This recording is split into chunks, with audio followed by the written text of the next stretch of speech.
Bom, estamos de volta. Vamos agora ter o nosso primeiro encontro efetivamente como professor, tá bom? Nós vamos fazer agora a resolução da prova do ano passado, a prova de cabo do ano passado. Vamos ver como é que a banca cobra, quais são os conteúdos que caem, porque ele está lá no edital, aquela parte dos conteúdos, e aí a gente tem que ver qual é o conteúdo que efetivamente cai, que a gente tem que estudar efetivamente, tá bom? Eu vou disponibilizar juntamente com esse slide lá na nossa primeira aula. Você já pede para baixar, já pode baixar o material com o cronograma de todas as disciplinas, tá bom? É um plano de estudos, então nesse plano de estudo você vai ver todo o edital detalhado, vai ter o edital verticalizado, onde você vai poder marcar aquilo que você já estudou, tá bom? E ver como é que é a cobrança desse concurso. E aí você vai poder se preparar, vai poder se organizar quanto aos seus estudos voltados para esse concurso. Lá tem o cronograma de questões, tem um planejamento mensal, onde você vai poder organizar efetivamente o seu estudo, tá bom? Então vamos lá. Como é que a banca cobra? Essa prova, ela trouxe uma questão de interpretação bastante interessante, até incomum, porque a banca não costuma cobrar dessa maneira o seu conteúdo de interpretação de texto. Veja só. Analise as manchetes abaixo e identifique aquela que lida sem contexto permite dupla leitura. Essa dupla leitura vem sendo cobrada nos últimos concursos, né, das bancas mais conhecidas. E o que seria essa dupla interpretação ou essa dupla leitura? É aquilo que fica ambíguo, que não fica lida fora do contexto, fica duvidoso. Ó, a palavra-chave ou a expressão-chave dessa questão está aqui, ó. Lida sem contexto. Você vai lê-la sem estar dentro do contexto e vai ver se permite ou não a dupla leitura. Olha na letra A. Mulher que pensou estar grávida dá à luz um verme gigante. Muita gente entrou em contato comigo alegando que a questão correta que dá a dupla leitura é essa, por conta da crase ou por conta de algo do tipo. Olha, veja bem, o verbo dar, ele é um verbo bitransitivo. O que isso significa? Significa dizer que ele precisa de dois complementos.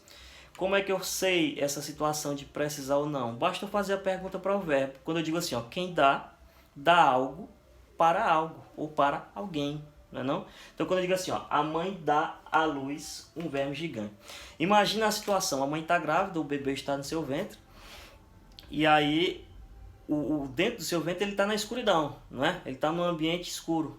Quando o bebê vem, quando ele sai do ventre da sua mãe, ele vem para a luz, não é não? Então ela dá à luz o bebê, tá bom? Então eu tenho dois complementos, o bebê para a luz. E quando eu tenho esse desenvolvimento do acraseado para o para a, eu tenho uma crase. Então aqui dá à luz um verme gigante, ok, está correto, não permite dupla interpretação. Na segunda questão, ó, conheça o time de futebol formado por góticos no Brasil. Tranquilo, o time é formado por góticos, sem estresse. Sem bateria, homem para em comércio e pede para recarregar a tornozeleira eletrônica. Essa daqui talvez foi uma das que também mais causou problema. Se não fosse o ré, aí sim poderia trazer um problema, porque muita gente pensou, não, recarregar é de levar consigo, né? Não, aqui recarregar a tornozeleira seria realmente o ato de dar a carga novamente na sua tornozeleira. E na letra E, ó, que é o gabarito da nossa questão. Pizzaria faz entrega a cavalo na zona norte do Rio de Janeiro. Nessa questão, olha a dupla interpretação que é permitida. Primeiro, faz entregas a cavalo, isso quer dizer que eu estou montado num cavalo fazendo entrega. A primeira interpretação.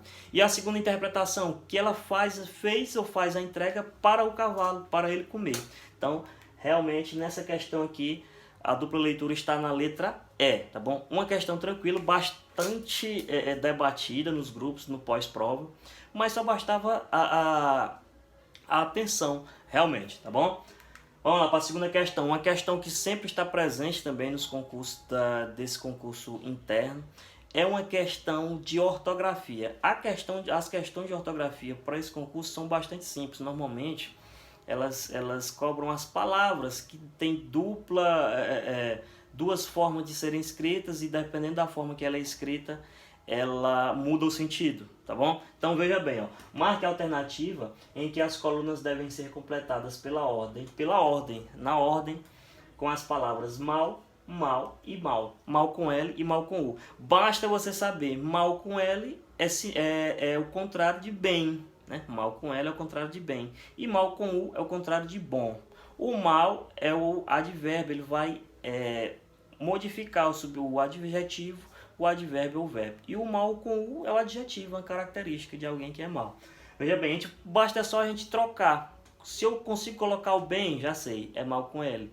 Se eu consigo colocar o bom, eu já sei, é mal com U. Olha só, André está sempre de bom ou bem humor? De bom humor, né? André está sempre de bom humor. Logo, eu vou colocar mal com U. Por isso, esse mal aqui é o mal que se refere a tempo. Tempo instantâneo. Então, mal chegou, mal chega, aí é com L também, tá bom? Mal chega no ambiente de trabalho e já reclama de tudo. Por ser tão bem ou bom-humorada? Bem-humorada, logo mal com L. Então, já não é essa a primeira questão, já vou eliminar. A segunda alternativa, Theo passou por um bom ou um bem momento? Um bom momento, mal com U. Em uma viagem à praia, ficou muito bom ou bem de saúde? Bem, né? Ficou muito bem de saúde, logo, mal com L.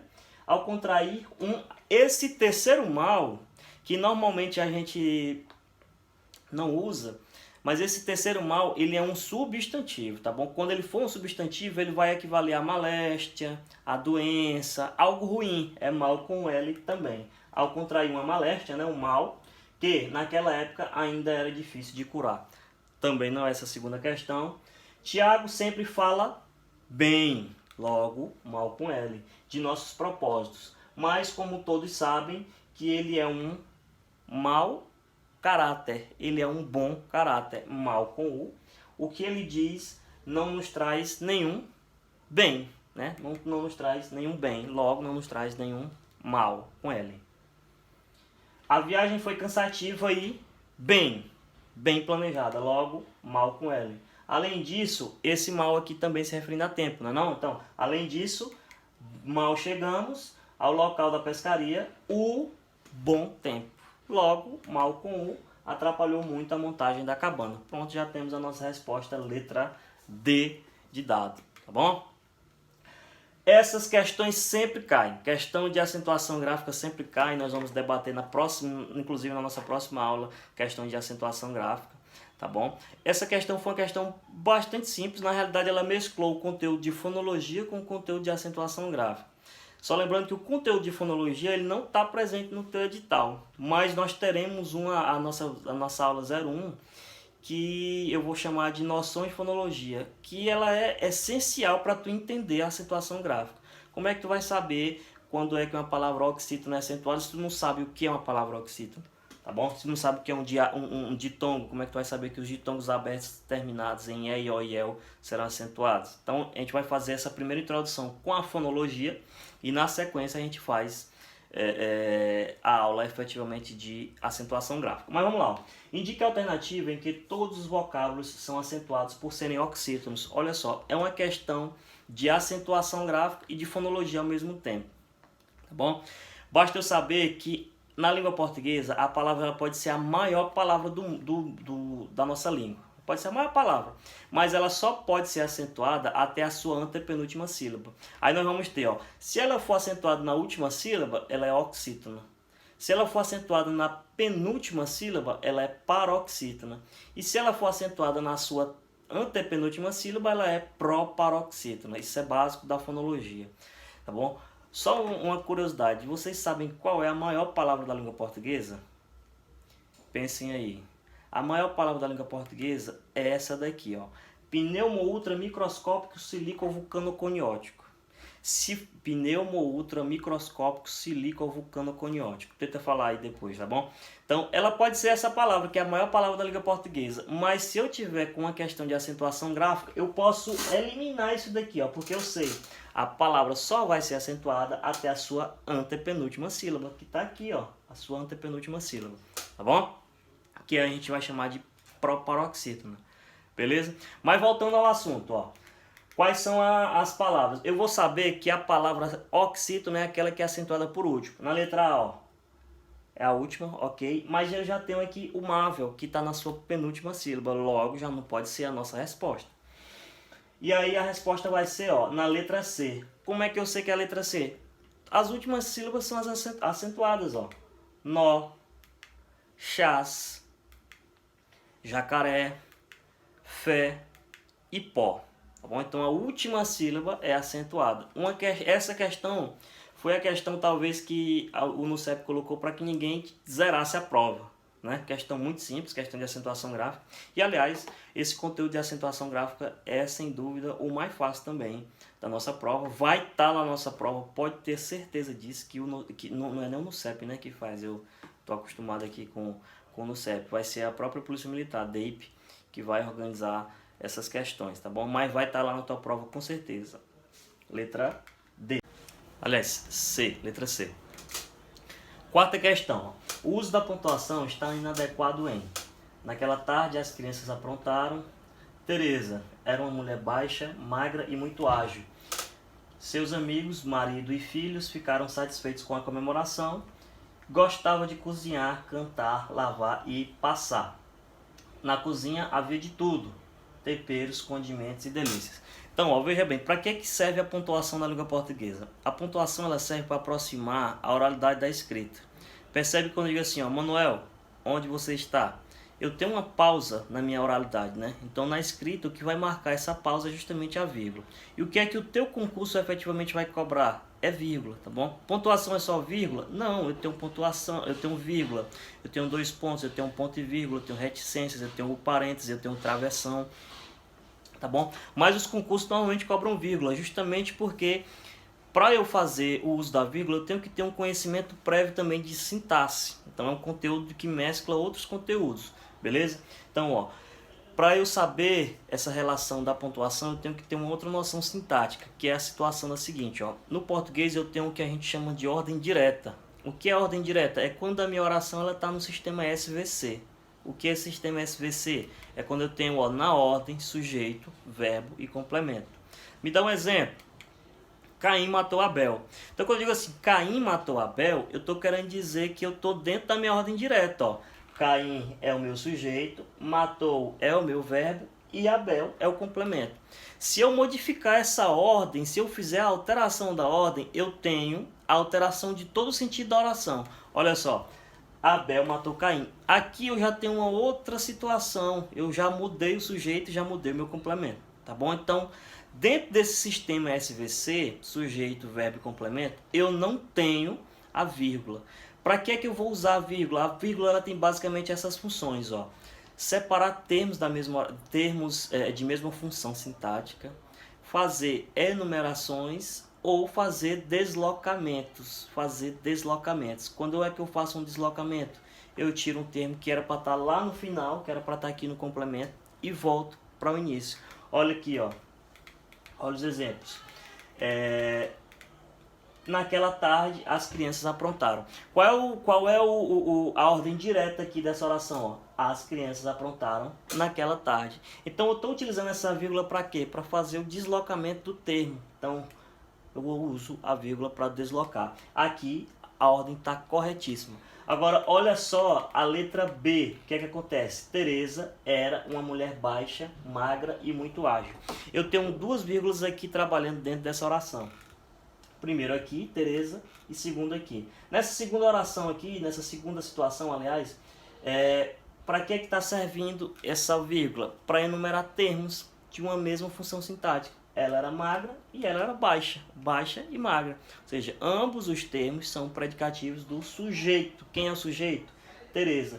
E eu acabei de falar, se eu estou dentro da minha ordem direta, ou seja, sujeito, que é Teresa, verbo, que é o era, e o seu complemento, eu não posso interpor vírgula dentro desses termos. Logo, eu não vou, na minha oralidade, eu não vou dizer assim, Teresa era uma mulher baixa? Não, eu vou dizer, Teresa era uma mulher baixa. E aqui está a inadequação do uso da vírgula, tá bom? Nós vamos detalhar isso muito bem na nossa aula de pontuação, porque a gente, antes da aula de pontuação, a gente vai ver a aula de sintaxe. Para eu saber usar a vírgula, eu tenho que saber os termos da oração. E aqui está, ó, sujeito, verbo e o seu complemento, os seus complementos, tá bom? Essa outra vírgula aqui está correta? Tá ok, beleza? Quinta questão, questão de flexão de nomes. Está lá dentro do teu conteúdo de morfologia, flexão dos nomes. Olha só, marque a alternativa em que a palavra cidadão apresenta sua forma no plural com a mesma terminação de. É simples. Como é que eu vou fazer a resolução dessa questão? Primeiro eu coloco cidadão no plural. Como é que é o plural de cidadão? Cidadãos, não é isso? Cidadãos. E aí eu vou ver qual é a que tem a mesma terminação. No português a gente sabe que a gente faz terminação basicamente de duas formas, adicionando o S ou adicionando o IS. E algumas variantes, basicamente. Mas olha só, na letra B, opiniões, é diferente. Na letra C, capitães, é diferente a terminação. Na letra D, eleições, também é diferente. E na letra E, confissões. Qual foi o que nos restou? Irmão, que faz o plural com irmãos, da mesma forma que cidadãos, tá bom? Então, questão tranquila de flexão de nomes. Identifique a classificação quanto ao processo de formação das palavras abençoar e antebraço, respectivamente. É uma questão certa no teu concurso também, questão de processos de formação de palavras. A banca costuma cobrar ou derivação ou composição. Só são esses dois processos que existem na língua portuguesa? Não, existem outros. Mas certamente esses são os processos que mais caem, tanto na tua banca quanto nas outras bancas de uma maneira geral. Eu costumo dizer que eu tenho as regras e eu tenho os caminhos. Qual é o melhor caminho para você responder uma questão de morfologia? É você encontrar o radical da palavra. Qual é o radical da palavra? É aquela parte que não varia. Por exemplo, casa, casebre, casinha, casarão. O que foi que não variou? Até o S, né? Então esse é o radical da minha palavra. Então eu vou pegar aqui, a palavra é abençoar. Qual é o radical dessa palavra? O radical não, o primitivo dessa palavra, ela deriva de onde? Bênção, né? Então o radical vem até o C, não é isso? Aí, ó, a palavra é abençoar. O radical vai até o C aqui, tá bom? Então, quando eu encontro esse radical, que vai ser isso aqui, ó, eu encontrei o meu radical.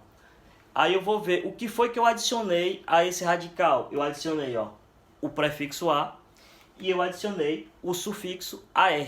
Não é isso? Adicionei o prefixo a e adicionei o sufixo ar, que derivou a palavra abençoar. Então já sei. É um processo que consiste na derivação de palavras. Logo, eu vou ver quais são os processos. Quando eu adiciono um prefixo e eu adiciono um sufixo, eu tenho a seguinte situação. Eu posso ter dois tipos de processo. A derivação prefixal e sufixal, ou a derivação parassintética. Qual é a grande diferença das duas? É que na derivação prefixal, se eu tirar um dos afixos, ou seja, se eu tirar o prefixo ou o sufixo, a palavra vai deixar de existir. Olha só, a palavra abença, ela existe? Ela não existe, né? Se bem que quando a gente chega, pelo menos eu quando chegava para minha avó, eu dizia assim, eu vou a benção, né? Mas não é nesse sentido que tá essa palavra. A benção não existe. E da mesma forma que a palavra abençoar também não vai existir. Logo, como é um processo no qual a gente adiciona um prefixo e um sufixo, e se eu tirar um dos dois, a palavra não deixa de existir, aliás, a palavra deixa de existir, eu tenho a derivação parassintética, ou também conhecida como parassíntese, tá bom? Derivação parassintética ou parassíntese. Então aqui já dava para eu saber mais ou menos que era letra A, B, A ou B. Já ficaria entre a letra A ou letra B. Para os meus amigos que estão há bastante tempo já sem fazer concurso, isso daqui já é aquele macete básico de concurseiro, né?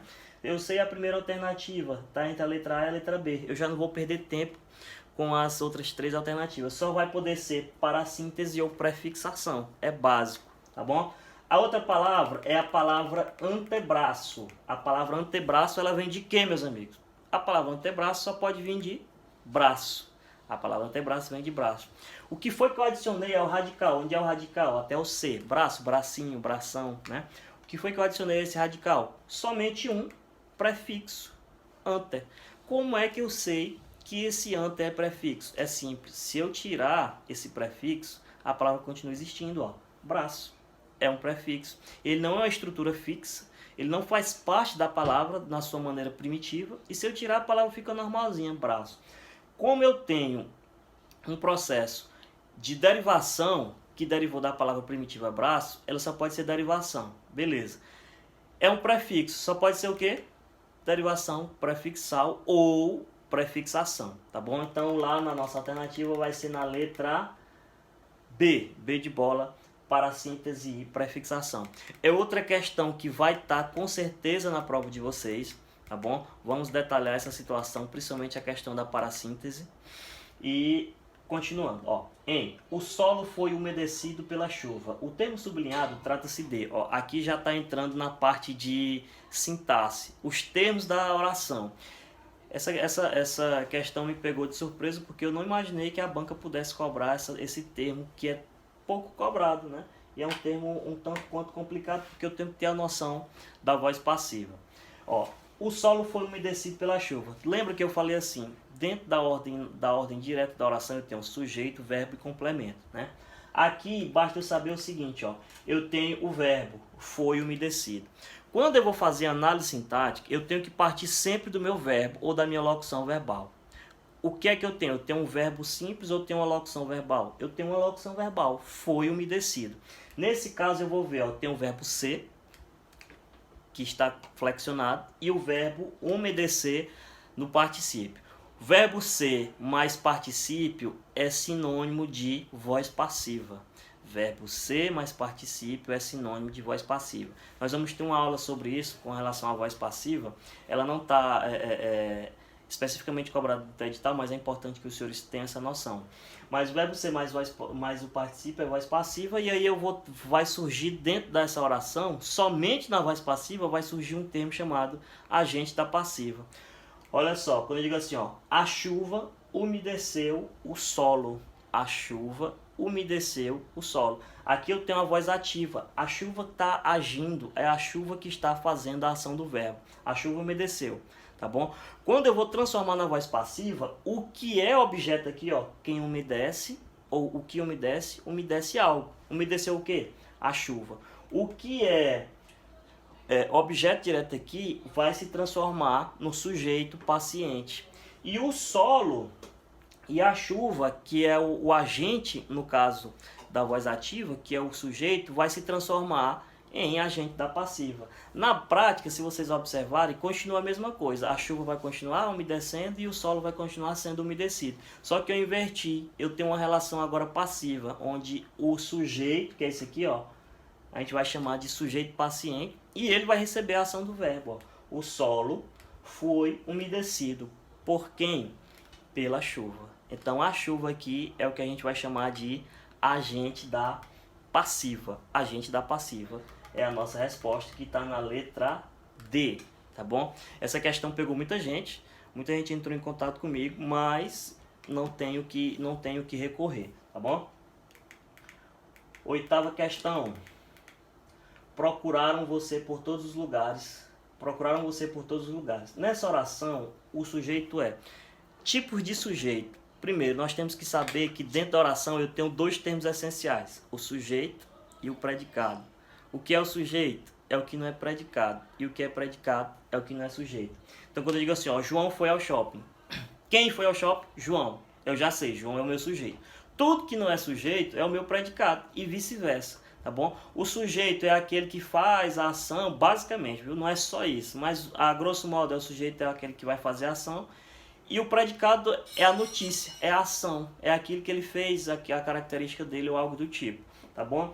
Então, dentro dos sujeitos, nós vamos ter vários outros subtipos. Sujeito oculto, sujeito indeterminado, sujeito simples, sujeito composto. E aí, nesse tipo de questão aqui, ele quer saber qual é o tipo de sujeito. Percebam que tudo vai partir do verbo. Eu disse para vocês, na questão anterior, que quando eu tenho análise sintática, eu tenho, obviamente, que analisar o meu verbo, tá bom? Então, ó, qual é o verbo da oração? Procuraram. O verbo é procuraram. Ele está na terceira pessoa do plural. Essa daqui é aquela velha fuxiqueira. Eu sempre falo isso nas minhas aulas, para os meus alunos, aquela velha fuxiqueira. Imagina você estar chegando 3 horas da manhã na sua casa, e aí tem uma velhinha lá no canto do portão, pela aresta do portão, olhando você chegando. No outro dia, ela vai chegar para a tua mãe e vai dizer assim: menino, deixaram fulano de tal ontem, foi tarde. E aí tua mãe pergunta: quem deixaram? Quer dizer, ela também não sabe quem. Ela sabe que alguém deixou, ou seja, alguém praticou a ação do verbo, mas ela não sabe quem é. Ela quer dar o fuxico, né? É a velha fuxiqueira aí, tá bom? Então, ó, procuraram você por todos os lugares. Quem procuraram? Eu não sei. Eu sei que alguém veio procurar. Logo, o meu sujeito é indeterminado. Sujeito indeterminado é sinônimo de sujeito não escrito. Ele não está escrito aí e eu não consigo determinar. Eu sei que alguém praticou a ação. Alguém veio procurar, mas não sei quem foi, tá bom? Logo, o sujeito é indeterminado. Ó, quem procuraram, não se sabe dizer, não se sabe afirmar quem procuraram. Oitava questão. Aponte a opção que preenche de forma adequada e correta as lacunas nas frases abaixo, respectivamente. Essa é uma questão de concordância nominal. Existem algumas palavras que, dependendo da situação na qual elas se inserem, elas vão ser escritas de determinada maneira ou de maneira distinta. A primeira palavra é anexa, e aí eu vou ter que saber o seguinte: a palavra anexa é um adjetivo e ele é variável.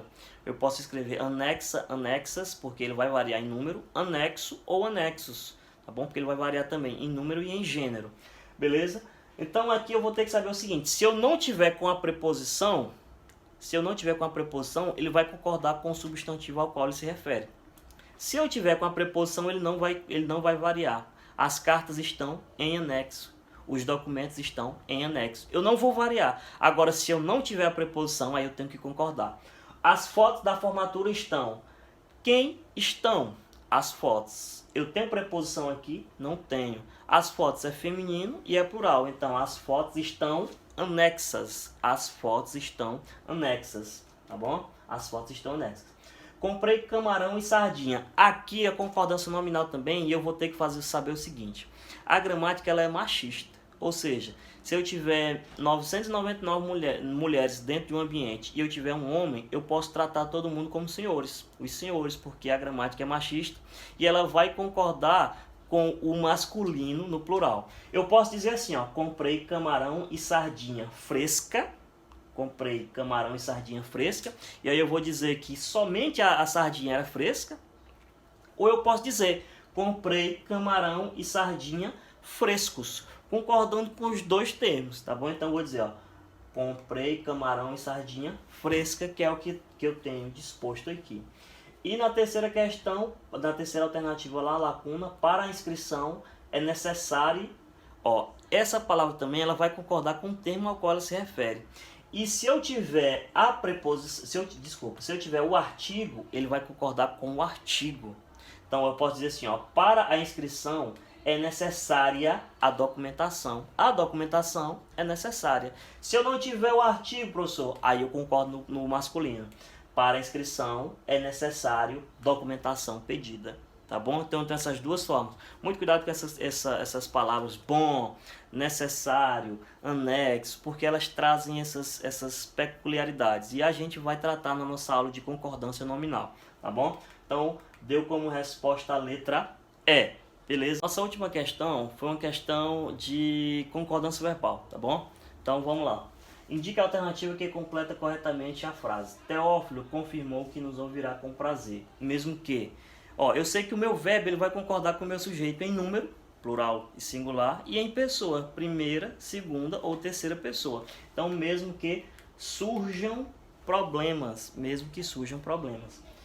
que esses problemas aqui, ó, não é nesse que é pronome relativo, não está se referindo a problemas também, então problemas que sejam considerados. E aí o meu adjetivo ele vai ter que concordar também com o tema ao qual ele se refere, que é problemas. Então, ó, mesmo que sejam considerados incontornáveis, que deu como resposta a letra E, tá bom? Então, a gente encerrou essa nossa primeira aula, que é a resolução da última prova do curso de formação de cabos.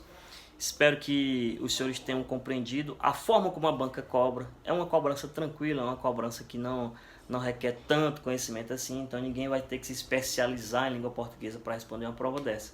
Tá bom? Um grande abraço, até a nossa primeira aula, que é já na sequência a aula de fonologia. Tchau!